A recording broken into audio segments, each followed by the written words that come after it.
Договорот постигнат во Охрид меѓу српскиот претседател Александар Вучич и косовскиот премиер Альбин Курти не се однесува за меѓусебно признавање на двете држави, туку за нормализација на односите меѓу нив, за да не може во иднина проблемот како со регистарските таблички да доведе до поставување барикади и да се заканува со дестабилизација на билатералните односи, но и на поширокиот регион, изјави заменик помошникот на државниот секретар на САД Габриел Ескобар во денешниот прес-брифинг организиран од Стејт департментот.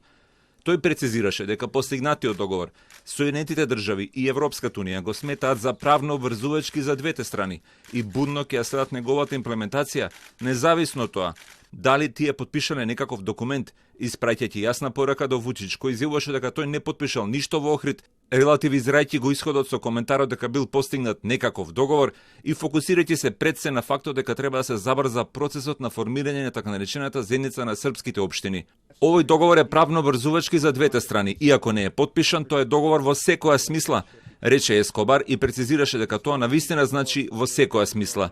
Според него, шефот на европската дипломатија Жозеп Борел исто така јасно ставил до знање дека страните се обврзале и дека спроведувањето на договорот ќе влијае на европскиот пат на двете држави.